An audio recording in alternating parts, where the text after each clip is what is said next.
acribillarlos, pudiendo hacerlo en vez de vengarse de ellos, dijo José, Dios todo lo tenía planeado para bien, porque Él es soberano, porque Dios no se equivoca, porque Dios está en control de todo, en el más mínimo detalle, porque Dios es soberano. Volviendo al libro de los Hechos y terminando este relato, en el versículo 25 vemos que la oración de ellos estaba en una sincronía perfecta con la palabra de Dios, y entonces citaron a David, el siervo de Dios. Versículo 25, que por boca de David tu siervo dijiste, ¿por qué se amotinan las gentes y los pueblos piensan cosas vanas? Se reunieron los reyes de la tierra y los príncipes se juntaron en uno contra el Señor y contra su Cristo, porque verdaderamente se unieron en esta ciudad contra tu santo Hijo Jesús, a quien ungiste Herodes y Poncio Pilato, con los gentiles y el pueblo de Israel, fíjense, para hacer cuanto tu mano y tu consejo habían antes determinado que sucediera. Yo le voy a recordar algo: todo lo que ocurre en su vida y en la mía es porque la mano poderosa de Dios así lo ha establecido. Todo.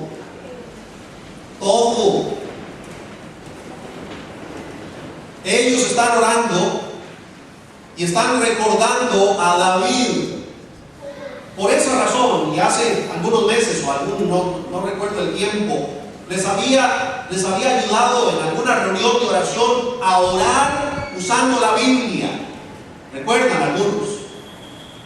Y vamos al libro de los Salmos, o vamos a las epístolas, o vamos a las historias, y usando la Biblia nosotros tenemos que aprender a orar. ¿Sabe por qué? Porque es recordarle a Dios sus propias palabras. Señor, tú dijiste por boca de David tu siervo que tú eres Dios de misericordias, y en este momento yo apelo a tus misericordias y te suplico que tengas misericordia de mí. ¿Qué estoy haciendo? Estoy orando conforme a la palabra de Dios. Estoy orando en una sincronización con la palabra de Dios. Nosotros tenemos que aprender a orar así. Tenemos que aprender a declarar la palabra que Dios ha escrito para nosotros, porque esta palabra es viva y es eficaz, y es para que nosotros podamos apropiarnos de ella. Pero también tenemos que confirmar con nuestras vidas rendidas que Dios está en control de todas nuestras circunstancias. Vean el versículo 29, me adelanto solo un poquito. Y ahora, Señor, mira sus amenazas y concede a tus siervos que con todo de nuevo hablen tu palabra. Señor, mira sus amenazas. Nos están amenazando, míralos. Mira sus amenazas. Señor, queremos recordar que estas personas nos amenazan. Mira sus amenazas. Y si estas son las circunstancias que nos ha tocado vivir, míralas. Porque Dios está aquí. Él está mirándolo todo. Y cuando nosotros estamos orando, entonces el Señor está tomando en cuenta nuestras súplicas. Y tenemos que aprender a hacer oraciones específicas delante de Dios. De nuevo el versículo 29, y concede a tus siervos que con todo de nuevo hablen tu palabra, mientras extiendes tu mano para que se hagan sanidades y señales y prodigios mediante el nombre de tu santo Hijo Jesús. Algo que nosotros tenemos que aprender a hacer es orar en una forma específica.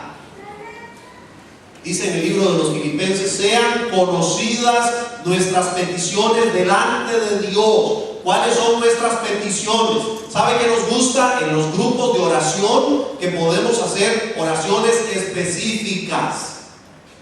Y por eso a mí me gusta. ¿Y cómo se llama su mamá?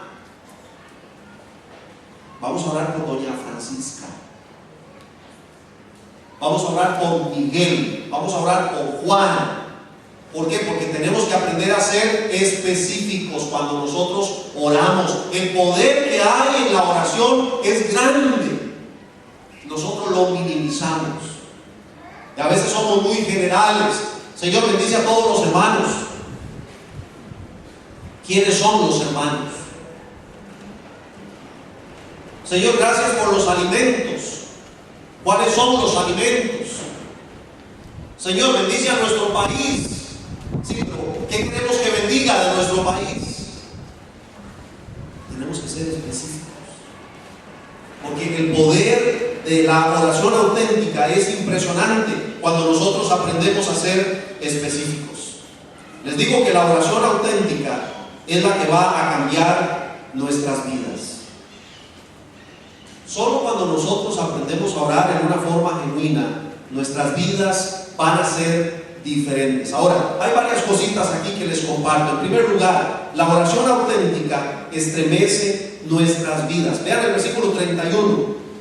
Cuando hubieron orado, el lugar en que estaban congregados tembló.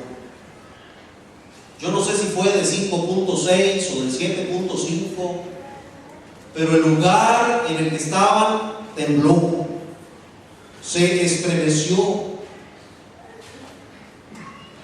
¿Cuántos de nosotros experimentamos cuando estamos orando? ¿Cuántos de nosotros entramos en el tiempo de la oración con temor y temblor? ¿Cuántos de nosotros nos estremecemos literalmente de saber que a través de la oración estamos hablando con Dios?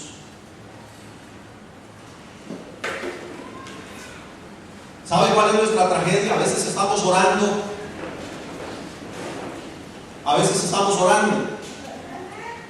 Y estamos pensando en los frijoles que se quedaron en la casa, ¿verdad?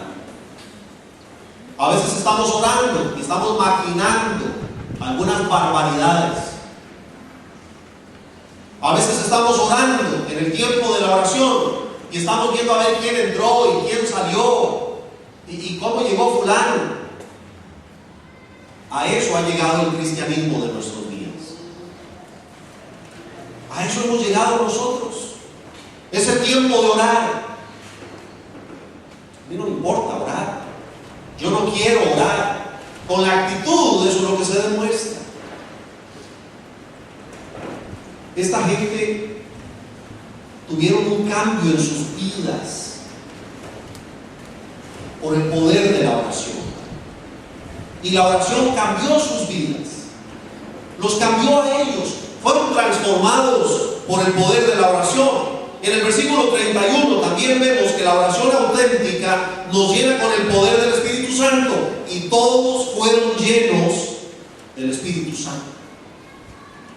No solo uno o dos, todos fueron llenos por el Espíritu Santo. El Espíritu Santo vino a esta reunión de oración y los tomó a todos, los llenó a todos. No solo al pastor y a los líderes y a los músicos, a todos. Todos fueron llenos con el Espíritu Santo. Y nosotros, iglesia, nosotros necesitamos lo mismo. Es nuestra necesidad que el Espíritu Santo nos llene a todos por igual, que el Espíritu Santo nos controle a todos por igual. Pero esto no ocurre en nuestras reuniones, porque hay algunos que siguen en su carnalidad, porque hay algunos que siguen en otro tipo de vida, y Dios tampoco va a orar por la fuerza con nosotros, aunque Él va seguramente a traer su disciplina. Les digo que la oración auténtica resulta en un gran poder, y hablaban con denuedo la palabra de Dios. Esta palabra denuedo quiere decir hablar valerosamente, abiertamente, con confianza. Vean 1 Tesalonicenses capítulo 2, por favor. 1 Tesalonicenses